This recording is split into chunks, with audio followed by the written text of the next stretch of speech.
I thought catching my wife cheating was the worst betrayal possible. Then I discovered she'd been stealing from our family business for years. But when her sister showed up with a sealed envelope months after the divorce, I learned the horrifying truth. Claire wasn't just a cheater and a thief. My name is Oliver Holbrook. I'm 44 years old, and I run Holbrook Plumbing Services here in Springfield, Missouri. Started the company with my dad Vernon back when I was barely out of high school. We built it from nothing, just me, him, and an old Ford van that broke down more often than it ran. Now we've got 6 trucks, 8 employees, and contracts with half the subdivisions in town. Claire always handled the books, while I handled the wrenches. Seemed like a perfect partnership. That Tuesday started normal enough. October weather in Missouri can be tricky, but it was one of those crisp fall days that makes you grateful to work outdoors. I was finishing up a job at the Riverside development, replacing water heaters in 3 units, when my phone buzzed. Text from Claire. Working late tonight. Client dinner. Don't wait up. Nothing unusual there. Claire worked at Morrison Marketing downtown, handling campaigns for local businesses. She'd been putting in long hours lately, said they landed some big retail account that demanded constant attention. I trusted her. Hell, after 16 years of marriage, why wouldn't I? But something nagged at me as I loaded my tools back into the truck. Maybe it was the way she'd been distant lately, or how she jumped every time her phone rang.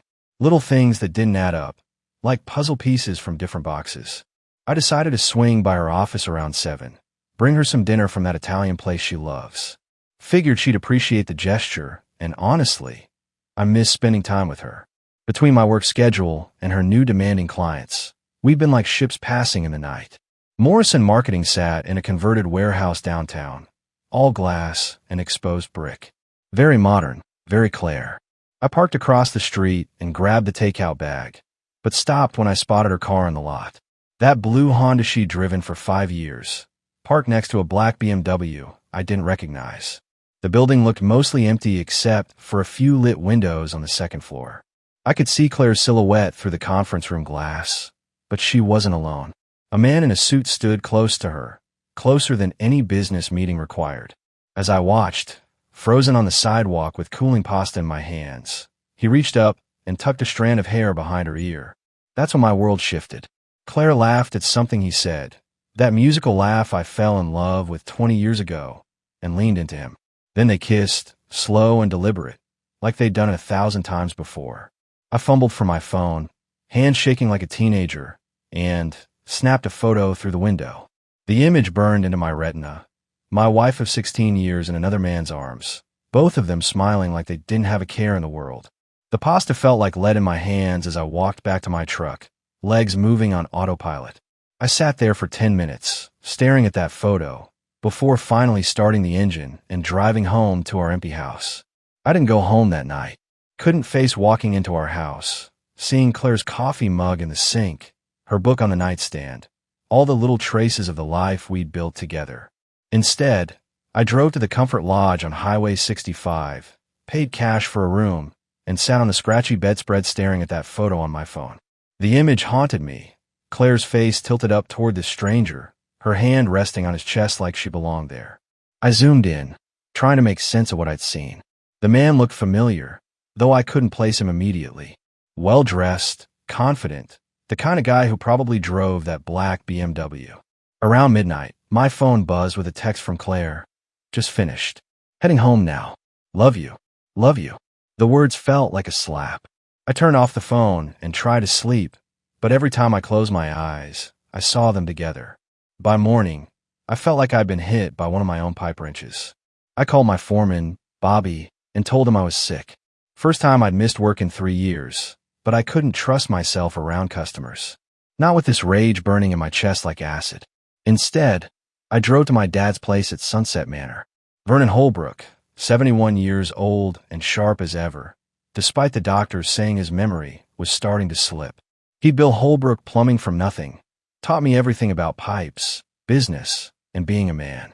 If anyone could help me think straight, it was him. You look like hell, son, Vernon said when I walked into his small apartment. He was sitting in his recliner, reading the morning paper like he had every day for 50 years. Dad, I need to ask you something, I said, settling into the chair across from him. When Mom was. When you suspected she was stepping out, what did you do? His face darkened. Mom had left when I was 12, ran off with some traveling salesman. Dad never talked about it much, but I knew it nearly broke him. I gathered proof, Vernon said quietly. Couldn't accuse her without being certain. But Oliver, once you know for sure, you can't unknow it. You prepared for that? I nodded, though I wasn't prepared for anything. How do I find out who he is? Vernon leaned forward, his weathered hands gripping the chair arms. You start digging. Careful like. And you document everything. If this goes where I think it's going, you'll need ammunition. He was right. I couldn't just confront Claire based on one photo. I needed facts, evidence, a complete picture. My dad had always taught me to measure twice, cut once. Same principle applied here. That afternoon, I drove past Morrison Marketing again. The black BMW was there, parked in the same spot. I wrote down the license plate, then waited. Around 5:30, Claire emerged with the same man from last night. They walked to their cars separately, but the way he looked at her, the small smile they shared, it told me everything. I followed the BMW to an upscale apartment complex across town, watched him park and head inside. Tomorrow, I'd find out exactly who this guy was. The next morning, I did something I'd never done in 16 years of marriage. I went through Claire's things. Started with her purse while she was in the shower, hands shaking like a burglar in my own house. Found receipts for restaurants I'd never been to, gas stations on the other side of town, and a credit card I didn't recognize. The card belonged to our business account for Holbrook Plumbing. Claire had always handled the books, said it was easier for her to manage since she understood marketing expenses. I trusted her completely, biggest mistake of my life. After Claire left for work, I drove straight to First National Bank. Helen Rodriguez, our account manager for 10 years, greeted me with her usual warm smile. Oliver, what brings you in today? Helen asked, gesturing toward her desk. Need to look at our business statements, Helen, I said, trying to keep my voice steady. Claire mentioned some discrepancies I should check. Helen pulled up our accounts on her computer, and what I saw made my blood run cold. Transfers to companies I'd never heard of, Kellerman Consulting, Premium Solutions LLC, Strategic Marketing Group. Small amounts, never more than $2,000 at a time, but they added up. In 6 months, nearly $23,000 had disappeared from our business. Helen, can you print me statements going back 2 years? I asked, my jaw clenched tight. Of course, Oliver. Is everything all right? Just being thorough, I lied. Back in my truck, I spread the statements across the dashboard. The pattern was clear. Claire had been systematically draining our business account, covering her tracks with fake vendor payments. The woman who kissed me goodbye every morning had been stealing from our family for years. My phone rang. Mateo, my 22-year-old son from my first marriage with Nina. Dad, you sound weird, Mateo said. Everything okay? Mateo was studying business at Missouri State, sharp kid with his mother's intuition. I'd always been straight with him, but this felt too raw to share. Just work stuff, son. Hey, you still taking that forensic accounting class? Yeah, why? You got some white-collar crime you need solved, he joked. Maybe. Can you meet me tonight? I need someone I trust to look at some numbers. There was a pause. Dad, you're scaring me. What's going on? Tonight, son. Bring your laptop. I had one more stop to make. Shane Kellerman. I'd figured out who he was from the apartment complex's directory. Kellerman Consulting had been bleeding our account dry. Time to learn exactly who was sleeping with my wife. For the next week, I played the role of devoted husband while building my case. Brought Claire coffee in bed, complimented her new haircut, even suggested a weekend getaway, all while documenting every lie, every suspicious phone call, every time she claimed to be working late. The hardest part was acting normal around 6-year-old Lily. My little girl would run to me when I got home from work, throw her arms around my neck, and tell me about her day at school. She had no idea her world was about to implode. Daddy, why don't you and Mommy laugh together anymore? Lily asked one evening while I helped her with homework. The question hit me like a wrench to the gut. What do you mean, sweetheart? You used to laugh at Mommy's jokes. Now you just smile with your mouth, not your eyes. Kids see everything. I hugged her tight, breathing in her strawberry shampoo. Sometimes grown-ups get busy and forget to have fun. But that doesn't mean we don't love each other. The lie tasted bitter, but I couldn't burden a 6-year-old with the truth. That night, after Lily was asleep, I met Mateo at a 24-hour diner outside town. My son looked concerned as I slid a manila folder across the booth. "Dad, what's all this?" Mateo asked, flipping through bank statements and printed emails. "Your stepmother's been stealing from the business. I need you to help me prove it." Mateo's face went pale. "Are you sure? Maybe there's an explanation, Dash." "Son, I caught her with another man. The money's just the cherry on top of this mess." For the next 2 hours, Mateo walked me through the financial evidence. His business classes had taught him to spot irregularities, and Claire's scheme was amateur hour compared to what he'd studied. "Dad, this is embezzlement." "Clear as day," Mateo said finally. "These vendor payments? I called 3 of the companies. 2 don't exist, and the 3rd has never heard of Holbrook Plumbing. What's my next move, son?" Mateo closed his laptop, his jaw set with determination I recognized from his mother. "You document everything, hire a lawyer, and you take her for everything she's worth." "But Dad, are you ready for this fight?" I thought about Lily sleeping peacefully in her bedroom, about the business my father and I built from nothing, about 16 years of marriage built on lies. "Son, I've been ready since the moment I saw her in another man's arms." Armed with Mateo's analysis and 2 years of bank statements, I drove to the law offices of Patricia Wells, the toughest divorce attorney in Springfield. Pat had handled my buddy Rick's messy divorce 5 years back, taken his cheating ex-wife to the cleaners. If anyone could navigate this nightmare, it was her. Pat's office sat in a converted Victorian house downtown, all dark wood and serious legal books. She was in her 50s, silver-haired, with the kind of sharp eyes that missed nothing. The kind of woman who could smell weakness from across the room. "Oliver Holbrook," she said, shaking my hand with a grip that could crush pipe fittings. "Rick Torres spoke highly of you. What can I do for you?" I laid out everything, the photo of Claire and Shane, the embezzled funds, Mateo's financial analysis. Pat listened without interruption, occasionally making notes on a yellow legal pad. 23,000 in 6 months? Pat asked, reviewing the bank statements. "Oliver, this isn't just adultery. This is felony theft. Your wife could face criminal charges." "I don't want to destroy her," I said. "I just want to protect my daughter and my business." Pat leaned back in her leather chair. "Noble sentiment, but Claire's already destroyed herself. The question is, how much of your life are you willing to let her take with her?" She had a point. Claire had been playing a long game, systematically bleeding our business while playing loving wife at home. The woman who'd kissed Lily goodnight last week was the same one stealing from our daughter's future. "What do I need to do?" I asked. "We need more evidence.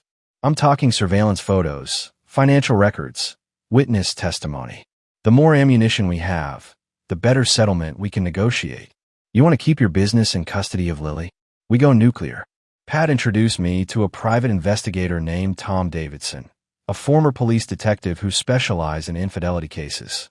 Tom was my age, soft-spoken, but with eyes that had seen too much. "Shane Kellerman's been on my radar before," Tom said as we sat in his office. "He's got a pattern, targets married women with access to money, bleeds them dry, then moves on. Your wife isn't his first victim." "How many others?" I asked. "At least 3 that I know of. One woman lost her house, another her family business." Kellerman's smooth, knows exactly what buttons to push. The revelation hit me like cold water. Claire wasn't just cheating. She was being played by a professional con artist. Part of me felt sorry for her, but that sympathy died when I remembered Lily's innocent question about why Mommy and Daddy didn't laugh together anymore. "Can you give me proof?" I asked Tom. "Give me 2 weeks. I'll get you everything you need." That night, I went home and played the perfect husband one more time. Made dinner, helped Lily with homework, even suggested Claire and I watch a movie together. She seemed distracted, kept checking her phone, but I just smiled and pretended not to notice. After she went to bed, I sat in my workshop, holding a photo of Lily from her first day of kindergarten. My little girl deserved better than this mess. Whatever it took, I'd make sure she got it. 2 weeks later, Tom Davidson delivered a manila envelope that changed everything. Photos of Claire and Shane at restaurants, hotels, walking hand in hand through downtown Springfield like they didn't have a care in the world. Financial records showing Shane had used similar schemes with other women. Bank deposits into Claire's personal account that matched the missing business funds. Your wife's been funneling money to Kellerman through fake consulting fees, Tom explained. He takes his cut. She keeps the rest. They've got about $40,000 stashed in a joint account in Kansas City. $40,000. Nearly 2 years of profits from our business, stolen and hidden while I worked 60-hour weeks to keep us afloat. Pat Wells reviewed everything with the precision of a surgeon. Oliver, we've got enough here to own her. Embezzlement, adultery, fraud. She'll be lucky to avoid jail time, let alone get custody or alimony. What about Lily? I asked. I don't want her to see her mother arrested. We'll handle this quietly. Offer Claire's settlement. She gives up all claims to the business and accepts minimal custody in exchange for us not pressing criminal charges. Most cheaters take the deal rather than face prison. That Friday evening, I waited until Lily was at a sleepover before confronting Claire. She came home around 10, claiming she'd been working late on the Henderson account. The same lie she'd been telling for months. How was work, honey? I asked, standing in our kitchen with a manila envelope behind my back. Exhausting, Claire said, not meeting my eyes. This client is so demanding. I might need to work this weekend too. Which client would that be, Claire? The Henderson account, or Shane Kellerman. The color drained from her face like someone had pulled a plug. Her purse slipped from her fingers, contents spilling across the kitchen floor. Oliver, I can explain dash. Explain what? I pulled out one of Tom's photos, showing her and Shane kissing outside the Marriott downtown. Explain this? Or maybe you can explain the $40,000 you've stolen from our business. Claire sank into a kitchen chair, her hands shaking. How long have you known? Long enough. Long enough to hire a lawyer, an investigator, and to document every lie you've told me for the past year. She looked up at me with tears in her eyes, and for a moment, I almost felt sorry for her. Almost. Oliver, Shane said we could start fresh, that he loved me dash. Shane's a con artist, Claire. You're not the first married woman he scammed, and you won't be the last. The truth hit her like a physical blow. She bent forward, sobbing into her hands, finally understanding she'd been played by an expert. What happens now? She whispered. I placed Pat Wells' business card on the table. You call my lawyer on Monday morning. We're getting divorced, Claire. The only question is whether you cooperate or whether I press criminal charges for the theft. She looked up at me one last time, the woman I'd loved for 16 years, now a stranger sitting in our kitchen. What about Lily? Lily deserves a father who won't lie to her, I said, walking toward the door. I'll be at my dad's place. Don't be here when I get back. 6 months after the divorce was finalized, I moved Lily and myself into a modest 2-bedroom house on the outskirts of Springfield. Nothing fancy, but it was ours. No lies, no hidden agendas, just a father and daughter starting fresh. The settlement had been brutal for Claire. She'd agreed to give up all claims to Holbrook Plumbing, accepted supervised visitation with Lily every other weekend, and avoided criminal charges by agreeing to pay restitution. The hardest part wasn't the legal battles or the financial mess. It was explaining to a 6-year-old why Mommy didn't live with us anymore. Daddy, did I do something wrong? Lily asked one evening as I tucked her in her new bedroom. Pink walls covered with her drawings, stuffed animals arranged just like in our old house. No, sweetheart. Sometimes grown-ups make bad choices that hurt their families. But that's never, ever your fault. Will Mommy come back? The question broke my heart every time. Mommy made some mistakes, Lily. She'll always love you, but she can't live with us anymore. Lily nodded solemnly, then wrapped her small arms around my neck. It's okay, Daddy. We're still a family, just smaller. Out of the mouths of babes. Business was actually thriving. Word had gotten out about Claire's embezzlement, and somehow that made customers trust me more. They saw a man who'd been betrayed, but handled it with dignity, who protected his business and his daughter without destroying anyone unnecessarily. Contracts were rolling in faster than I could handle them. Mateo had graduated early and joined the business full-time, bringing fresh ideas and the latest technology. Having my son as a partner felt like completing a circle my father had started decades ago. Dad, we need to talk about expanding, Mateo said one afternoon as we finished installing a new water heater system. We've got more work than we can handle, and I've got ideas for growing the company. What kind of ideas?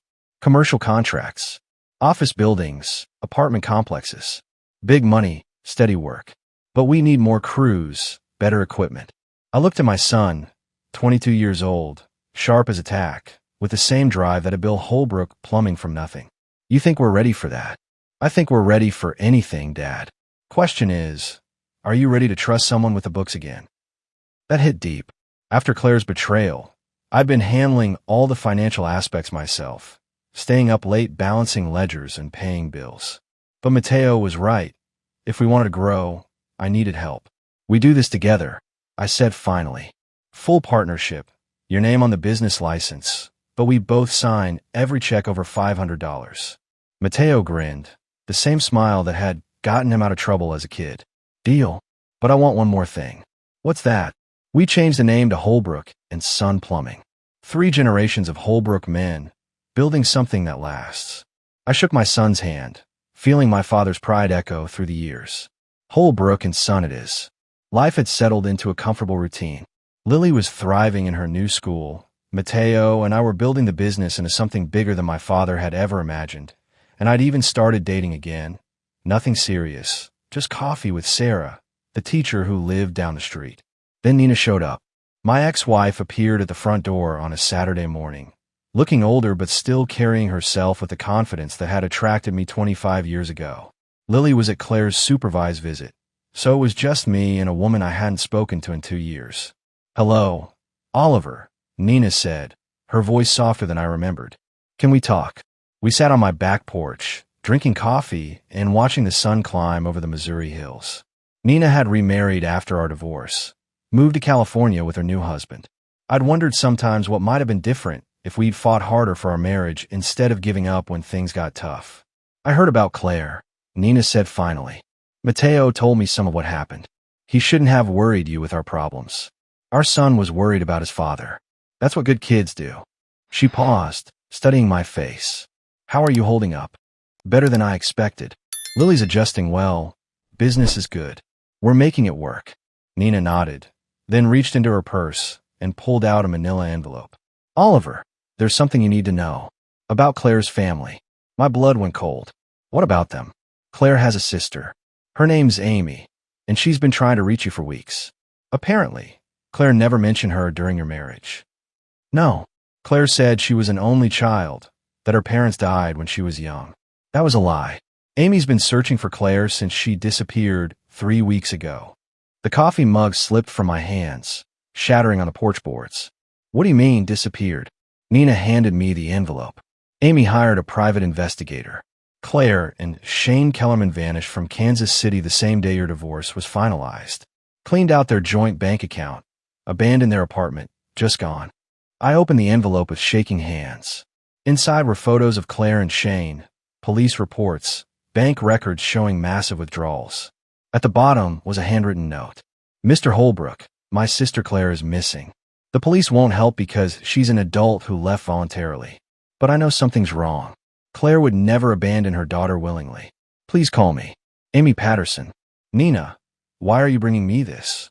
Because despite everything Claire did to you, she's still Lily's mother. And if something's happened to her, I stared at the photos, remembering the broken woman who'd sat in my kitchen 6 months ago, finally understanding she'd been manipulated by a professional con artist. What do you think I should do? Nina stood up, brushing off her jeans. I think you should call Amy Patterson. Not because you owe Claire anything, but because someday Lily's going to ask what happened to her mother. And you'll want to be able to say you did everything you could to find out. 2 months after my conversation with Nina, I was working late in my home office when the doorbell rang. Through the peephole, I saw a woman who looked remarkably like Claire. Same dark hair, same delicate features, but with tired eyes that had seen too much. Mr. Holbrook, I'm Amy Patterson, Claire's sister. I called several times, but I know who you are, I said, opening the door. Come in. Amy sat on my couch, clutching a manila envelope with trembling hands. She looked exhausted, like she'd been driving for days without sleep. They found Claire's body yesterday, Amy said without preamble, in a lake outside Denver. She'd been there for weeks. The words hit me like a physical blow. Despite everything Claire had done, hearing about her death felt surreal.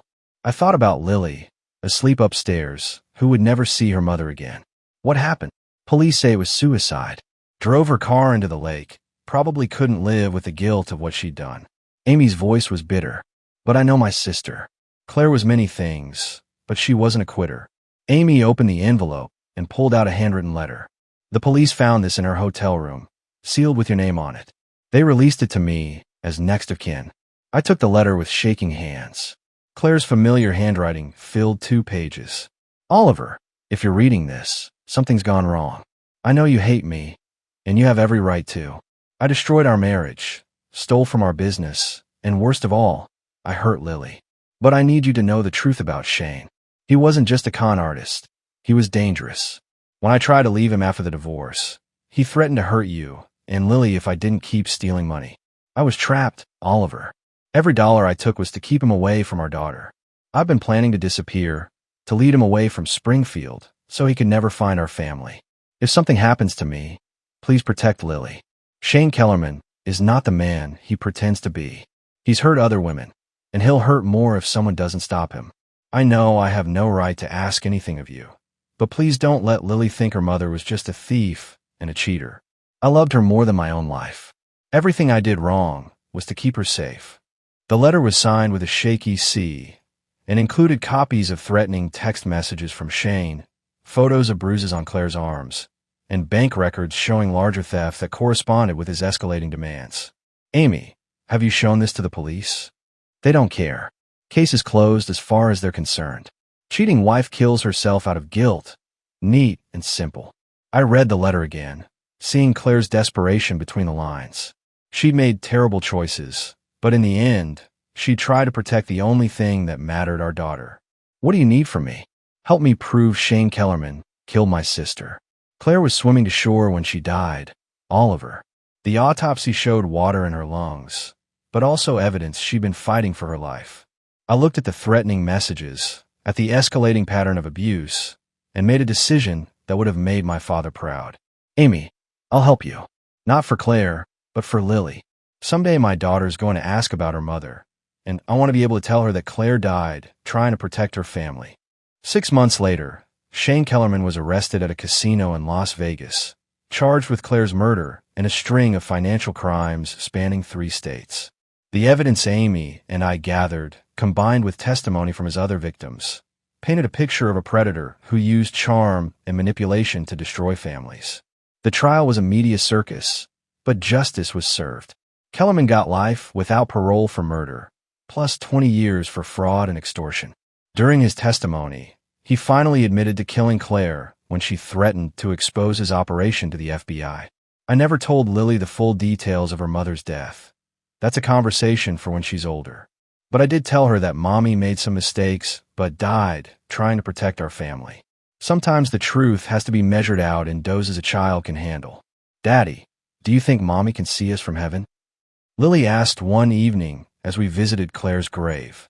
Amy had arranged for a proper burial in Springfield, close enough for Lily to visit when she wanted to. I think she can, sweetheart. And I think she's proud of what a smart, kind little girl you become. Lily placed a drawing on the headstone, a picture of our family, including a figure with wings watching over us. I drew Mommy as an angel. Miss Sarah at school says that's what happens to people who love their families. Life had moved forward in ways I never expected.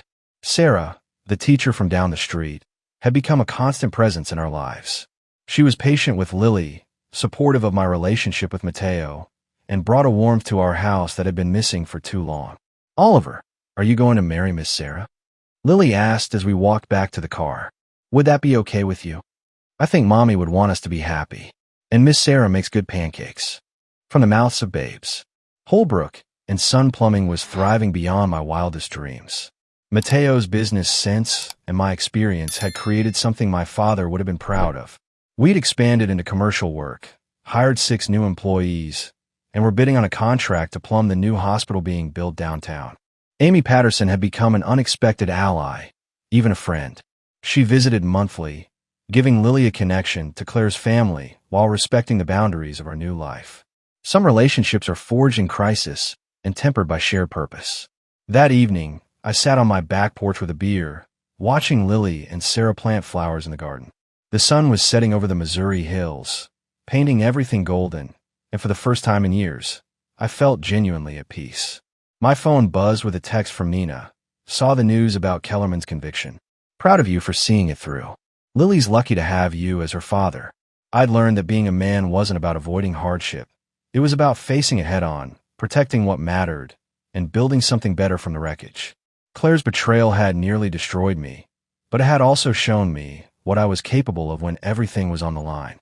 Tomorrow would bring new challenges, new opportunities to prove myself as a father, a businessman, and a man. But tonight, watching my daughter laugh with the woman who might become her stepmother, I was content knowing that some things, the important things, couldn't be stolen or destroyed.